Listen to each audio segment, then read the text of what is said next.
여러분 안녕하십니까. 선거권의 혼술 7월 24일 금요일에 인사드립니다. 조금 전에 민주당이 이원총회를 열었습니다. 자, 그래서 형사소송법 개정안을 추인을 했는데 그 핵심 내용은 그동안 숱한 논란이 이어져 왔던 검찰의 이 보안수사권 완전 폐지, 보안수사를 경찰에 요구만 할 수 있고 검찰이 직접 수사를 하지 못하도록 하는 법안을 추인을 했습니다. 민주당 국회의원들이 다 모여가지고 추인을 했고, 이렇게 되면 이제 법사위를 거쳐서 30일 본회의, 다음 주에 본회의를 열어서 완전히 확정을 합니다. 8.17 전당대회 이전에 지금 정강스카처럼 밀어붙여서 그 보안수사권을 좀 남겨둬야 된다는 그런 의견도 좌파 내부에서도 많이 나왔지만은 묵살하고 그대로 밀어붙였습니다.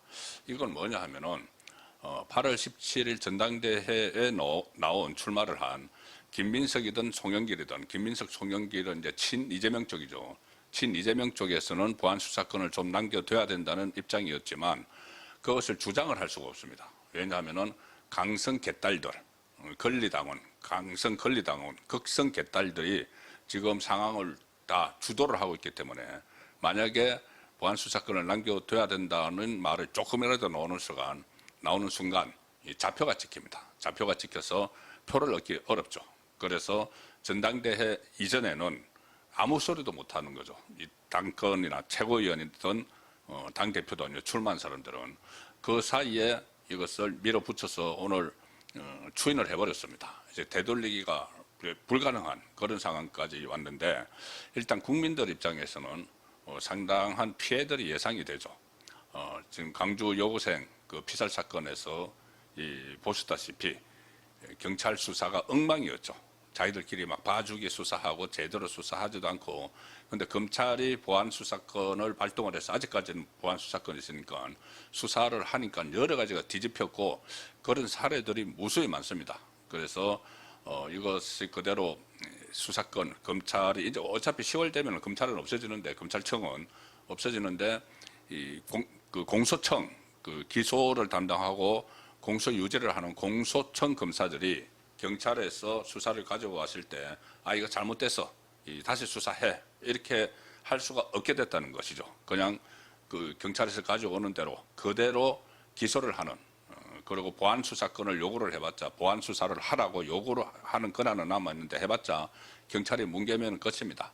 자, 그러니 앞으로 이제 경찰 수사로 이 모든 게 다 뭐 어떤 강력 범죄는 물론이고 뭐 형사 사건, 경제 사건 뭐 전부 다 경찰이 하게 되는데, 경찰이 그런 역량이 과연 있느냐?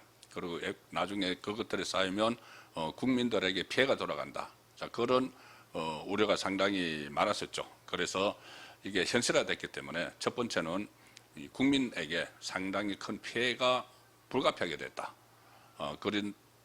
그럼에도 불구하고 이 강성, 극성 개딸 당원들이, 권리당원들이 막 밀어붙이는 이유, 그리고 민주당 안에서 친노 친문 세력이 그것에 꼼짝하지 못하고 끌려가는 이유는 검찰이 뭐 강압수사 이런 것을 해서 노무현 전 대통령의 극단 선택으로 몰고 갔다, 이렇게 인식을 하면서 검찰을 완전히 폐지시켜 버리려고 했기 때문에 그 피해를 국민이 받게 되는데, 또 하나 주목돼야 될 부분이 있습니다. 뭐냐면은 결과적으로 말씀드리면 이재명이 개딸에게 졌다.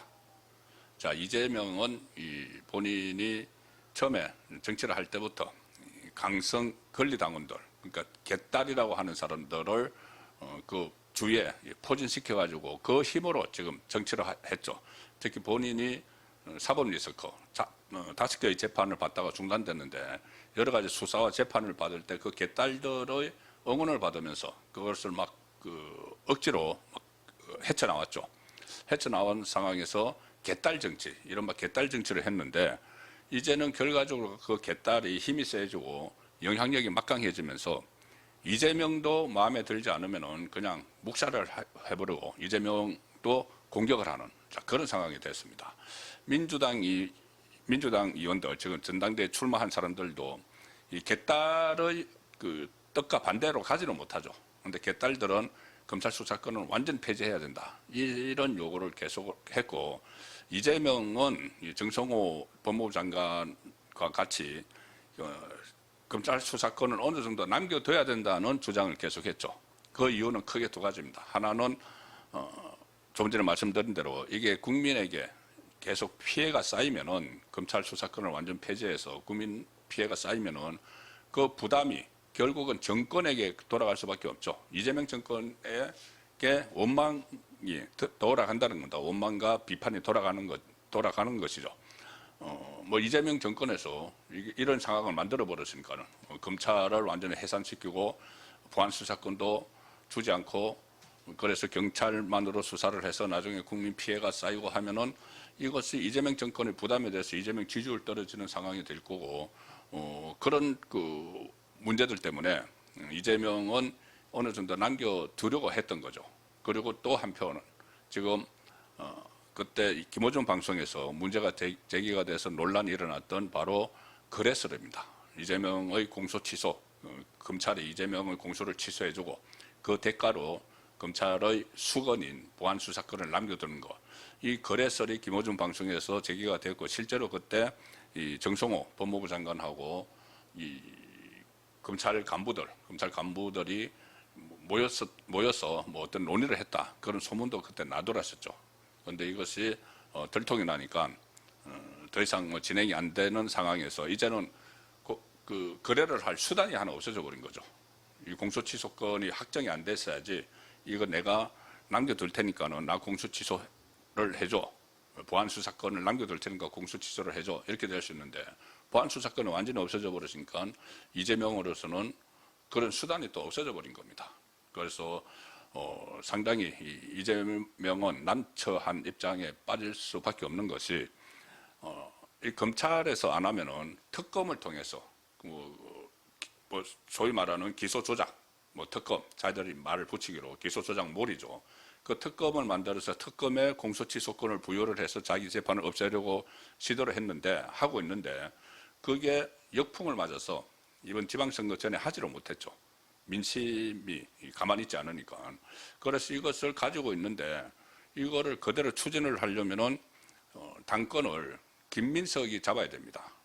친명 쪽에 김민석이 잡아야 되는데 지금 상황이 오히려 정청래가 치고 올라가서 정청래 쪽으로 넘어갈 가능성이 높죠. 그러면 정청래가 당권 잡으면은 그 이재명을 구하기 위한 그런 법안을 통과를 시켜서 오히려 그 정청래 자기가 덤태기를 쓰는 그런 일을 하지 않겠죠. 그러면은 특검을 통한 공소 취소는 물 건너가는 겁니다. 그래서 원래 하려고 했던 검찰을 통한 검찰에서 지금 나중에 10월 달에 검찰청이 폐지되고 공소청이 들어서면 이제 그 공소청의 검사를 통해서 이것을 공소 취소를 할 수 있는 그런 방법밖에 없는데 지금 특검이 안 돼 있기 때문에 그런데 일반 검찰에서 일반 공소청 검사가 해줘야 되는데 이렇게 되면은 공소청 검사가 안 해주죠. 해줄 이유가 없죠. 본인이 그 검사들이 원하는 이 보안 수사권 이것도 전부 다 없어져 버렸는데 나중에 이거 그냥 상부에서 압력을 넣는다고 예를 들어 정성호 법무부 장관이 뭐 수사지휘권을 발동해서 이 공소 취소를 해주라고 했을 때 그걸 만약에 해줬다가 나중에 본인이 감옥 가야 되죠. 직권남용 이런 걸로. 자 그래서 그것도 지금 어려워지는 상황. 특히 이 보안 수사권이 폐지가 이제 거의 확정이 돼버렸기 때문에 이재명은 수단이 없어졌다. 자, 그래서 결과적으로 보면은 이재명이 개딸에게 졌다. 개딸이 완전히 그 민주당 의원들을 포위를 하고 민주당 의원들이 개딸의 뜻에 어긋나는 일을 할 수가 없죠. 개딸은 무조건 다 그 폐지하라는 거고 보안 수사권. 자, 그 중에서도 그래도 어떻게 방법을 찾아보려고 이재명의 그 수행 비서를 했던 모경종 그리고 이재명의 변호사 박균태 이런 사람들이 11명이 공소 취소를 위한 뭐 거래용인지 뭔지 몰라도 검찰 수사권을 어느 정도 남겨놓는 법안을 11명이 따로 발의를 했었죠. 자, 그래서 일종의 뭐 이재명 구하기 뭐 이렇게 시도가 됐는데 그 11명이 개딸들에게 완전히 좌표가 찍혔습니다. 그래서 그 사람들이 무슨 뭐 11적이다. 그러니까 11명이 법안을 발의를 한 보안 수사권을 남겨놓는 법안을 발의를 한 이재명 쪽 11명을 지금 개딸들이 검찰 개혁을 방해하는 11적이다. 11명의 도적이다라는 이야기죠. 오적 할 때 그 11적이다 해서 좌표를 찍어서 집중 공격을 하는 이런 상황이 일어나서 이 사람들도 거의 뭐 포기를 해버렸습니다. 포기를 하는 사이에 오늘 위원총회에서 이것을 의결을 그러니까 추인을 했는데 보안수사권 완전 폐지하는 쪽으로. 그런데 시점도 참 공교롭다는 생각이 드는 것이 오늘 이재명이 또 무슨 뭐 미국하고 중남미 순방한다고 또 출국을 했습니다. 오후에 출국을 했는데 김혜경 씨하고 같이 출국을 했는데 그 출국을 하자마자 이원총회가 열려서 보안수사권 폐지를 추인을 해버린 거죠.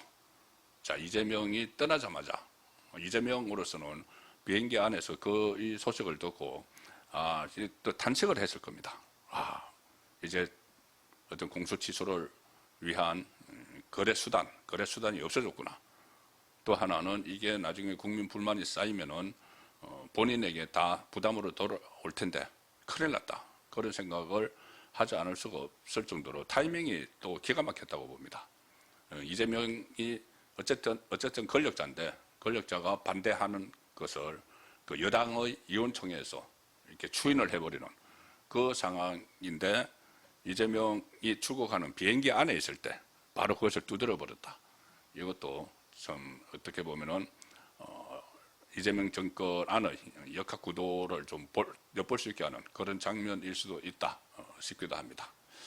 예, 오늘 저녁 8시 라이브 선거권의 정치 수업 시간에 다시 한번 설명을 드리도록 하겠습니다. 감사합니다.